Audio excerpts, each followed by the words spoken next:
नमस्कार, स्वागत है आपका स्टार न्यूज प्लस पर। आपके साथ में प्रीता चौहान। आइए अब हम आपको दिखाते हैं आज की बड़ी खबरें। स्टार न्यूज प्लस पर बने रहिए आप मेरे साथ। ऐसी ही बड़ी खबरों को जानने के लिए चैनल को सब्सक्राइब करना ना भूलें। धन्यवाद।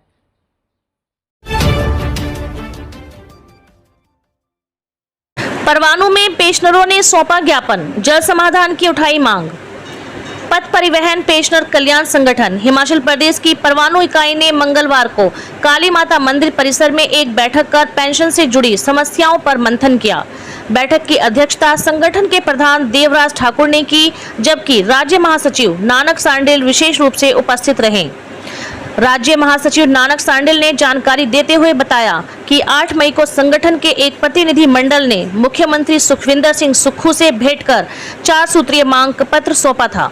मुख्यमंत्री ने आश्वासन दिया था कि पेंशन हर माह की 15 तारीख तक मिल जाएगी, परंतु मई माह में 22 तारीख को और इस माह 18 तारीख तक भी पेंशन नहीं मिली, जिससे वरिष्ठ नागरिकों को भारी परेशानी हो रही है। देखें स्टार न्यूज प्लस के लिए हिमाचल प्रदेश के बद्दी से सतीश जैन की ये रिपोर्ट। 10 जून को बिलासपुर में हमारी राज्य स्तरीय बैठक हुई।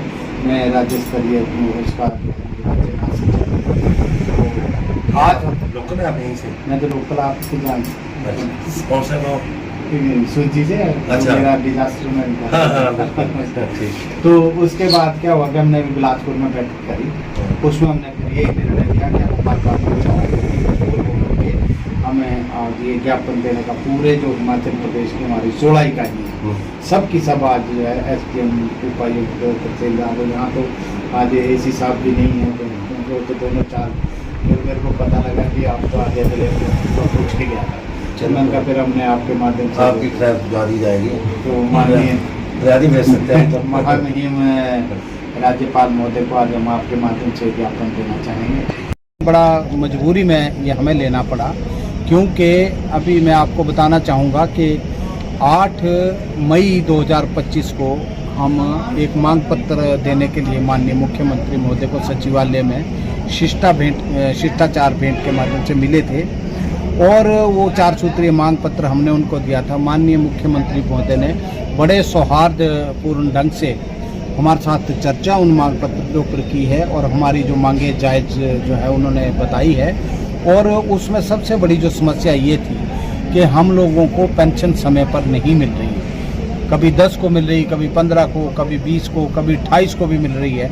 तो उसके ऊपर माननीय मुख्यमंत्री महोदय ने ये कहा था कि हम 10 तारीख से पहले आपको पेंशन नहीं दे सकते। तो हमने कहा था एक डेट फिक्स कर दें ताकि हमारे को ये हो कि इस डेट को हमारी पेंशन आनी है। तो उन्होंने वो 15 तारीख जो है वो तय की थी और फाइनेंस डिपार्टमेंट में भी उन्होंने फ़ोन किया था कि मैंने ये कमिटमेंट किया है कि 15 तारीख को इनको पेंशन देनी है। लेकिन दुख का विषय है कि वो जो उन्होंने आश्वासन दिया था तो वो आश्वासन जो है पूरा नहीं हुआ और वो उस महीने में 22 तारीख को हमें पेंशन मिली और इस महीने की भी अभी तक 18 तारीख होगी, पेंशन का कोई नाम है नहीं। दूसरी दुख की बात यह है कि जो 2024 से जो आज दिन तक लगभग 300 जो पेंशनर जो रिटायर हुए हैं उनको अभी तक पेंशन नहीं मिली। आप जानते हैं कि 14 महीने से वो बिना पेंशन के किस तरह से अपने घर का जो है वो गुजर बसर कर रहे होंगे, ये आप खुद अंदाज़ा लगा सकते हैं।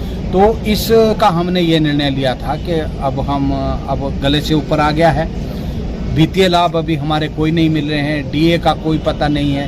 2016 के बाद जो संशोधित वेतनमान है उसका कोई पैसा अभी तक हमारे पास नहीं मिला।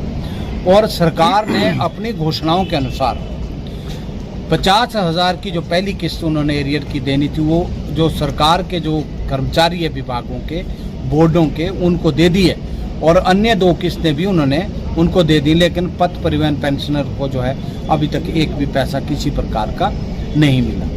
फिर अभी आपने देखा कि HRTC को हिमाचल प्रदेश की जो है वो जीवन रेखा जिसको मानते हैं, ये रीढ़ की हड्डी इसको मानते हैं, सरकार भी कहती है, सभी कहते हैं। और 12 अक्टूबर को ये स्वर्ण जयंती समारोह शिमला में मनाया सरकार द्वारा और उसमें ये घोषणा की गई थी कि हमारे जो 3 साल से उस वक्त 9 करोड़, आप तो ज़्यादा हो गए होंगे, तो 12 अक्टूबर को जो घोषणा हुई थी कि 9 करोड़ रुपए जो है आपके चिकित्सा बिलों का वो जल्दी ही जारी कर दिया जाएगा।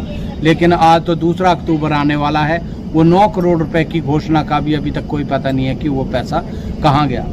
अब ये उम्र के इस पड़ाव में आज हम लोग अपनी बीमारी का इलाज भी नहीं करवा पाते, हमें कर्जा लेकर के जो है वो इलाज करवाना पड़ रहा है, और बैंकों से भी कर्जा लेने अगर जाएं तो वो भी पेंशन नियमित समय पर ना मिलने की वजह से जो है वो कर्जा देने से आनाकानी करते हैं। इस स्थिति में हम लोग आज बहुत परेशानी में हैं।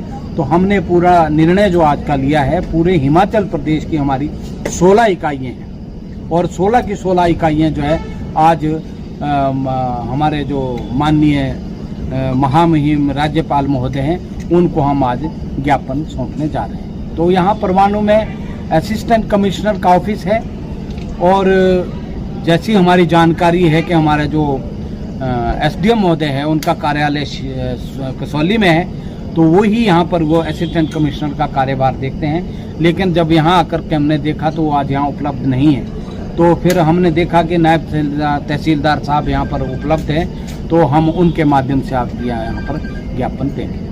अभी जैसे जितनी जो आपने डिमांड रखी है गवर्नमेंट के पास में, जो आपकी परेशानियां आ रही हैं, उसमें अगर मान लीजिए कि आपके अनुसार जो है कार्रवाई नहीं हुई, सरकार, प्रदेश सरकार या विभाग नहीं करता है, तो उसका अगला कदम क्या रहेगा? अगला कदम मैं आपको बताना चाहूँगा कि हिमाचल प्रदेश में 2 संगठन हैं। एक तो पथ परिवहन पेंशनर कल्याण संगठन है और दूसरा पथ परिवहन पेंशनर कल्याण मंच है।